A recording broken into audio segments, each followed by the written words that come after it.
A lahko to torbo sam nekdo umakne spet?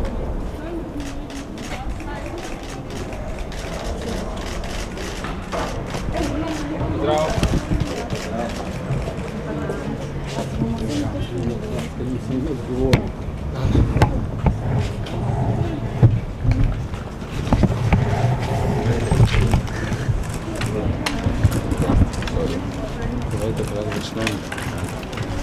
Dobar dan. Sam malo Dobar dan.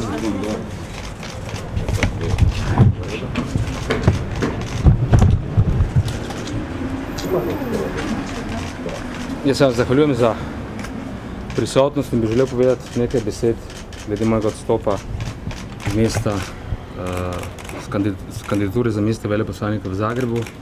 Najprej bi se želel zahvaliti predsedniku vlade in zunanjemu ministru za zaupanje, ki sem ga bil deležen, za podporo v vseh teh dneh moje kandidature in za možnost, ki sem jo dobil. Povedal bi pa še naslednje. V preteklih mesecih, posebej pa v zadnjih tednih, sem bil deležen masivnih diskreditacij in kompromitacij z namenom, da se lansira na mesto veleposlanika nek drug diplomat ali pa da se veleposlanika, ki naj bi šel tja, oslabi oziroma nepovratno poškoduje. Začelo se je maja ob mojem imenovanju, kjer se je mojo kandidaturo povezovalo z članstvom mojega očeta v stranki Desus, kljub mojemu pojasnjevanju, da sem profesionalni diplomat, da delam v zunanjem ministrstvu 24. leto, so bila ta pojasnila preslišana. Sledile so medijske navedbe o podpori predsednika republike nekemu drugemu kandidatu, ki niso bile nikoli kakorkoli ovržene ali zanikane vse do tega trenutka. In končno je sledilo dolgo pričakovano poročilo, kjer se je javnost na nek način pod narekovaj kurilo s tem, da prihajajo na dan šokantna pojasnila o delovanju bivšega veleposlanika na Dunaju kot novega kandidata za veleposlanika v Zagreb.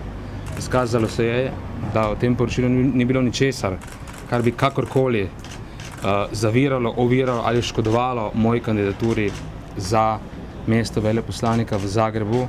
Nasprotno gre niti ne za napake, kaj šele za protipravna dejanja. Potni stroški so predpisani, regulirani v vseh zakonih in kot taki tudi dopuščeni. V 1200 strani dolgem poročilu, ki ste ga mediji prejeli 16. avgusta, se do tega trenutka pojavlja izključno in samo moje ime in navedbe, da sem si zaračunal 4500 evrov potnih stroškov kot dokaz, da sem ravnal koruptno, da nisem primeren za kandidata za mesto veleposlanika in tako naprej.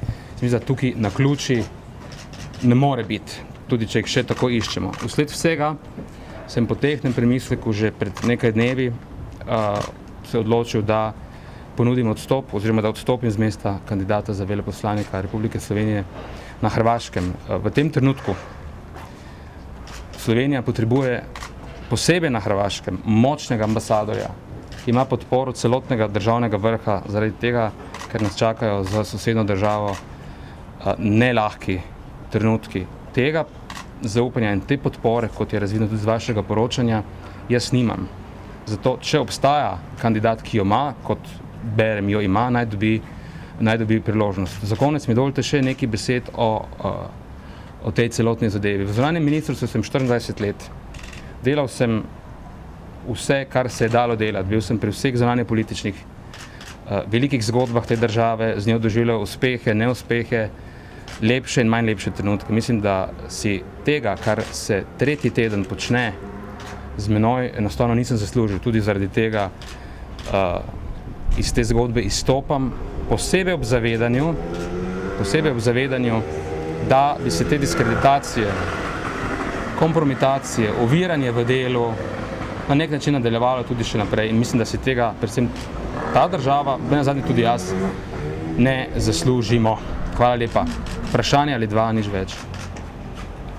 Ampak vendarle dobili ste zeleno luč vlade in tudi na nek način predsednika Republike Pahorja, ne? Tako je, jaz sem namenoma počakal na vse formalne pogoje, da ne bi kdorkoli razmišljal o tem, da sem skušal odstopiti, še predno bi bili formalni pogoji zaključeni. S tem sem hotel tudi pokazati, da na moji strani ni ničesar, kar bi bilo spornega ali kakorkoli vprašljivega. govorite o diskreditaciji in o tem, da to ni slučaj, lahko kaj več poveste, kdo stoji v ozadju teh diskreditacij? Jaz mislim, da v medijih in časopisih piše vse. Hvala lepa. Še kje boste nadaljevali delo? Na Ministrstvu za zunanje zadeve. Sem poklicni diplomat. Kaj pa to pomeni za veleposlaniški položaj v Zagrebu? Nič posebnega. Veleposlaništvo v Zagrebu ima odlične diplomate, odličnega odpravnika poslov, ki bodo to, prepričan sem, dobro speljali. Mislim pa, da imenovanje novega veleposlanika ne bi smelo biti zelo oddaljeno od tega trenutka. Imeli smo izpraznjena veleposlaniška mesta na Dunaju pred mojim prihodom skoraj leto dni. V Beogradu, kot veste sami, je že 10 mesecev prazno, v Berlinu, tako da to ni nobena drama. Tudi v tem trenutku Hrvaška ima nenazadnje volitve in se kaj posebnega v tem času ne bo dogajalo. Hvala. Kdo ste odpravnik poslov? To ni še na spletu. Na OFU, ne? Ja, smo na OFU.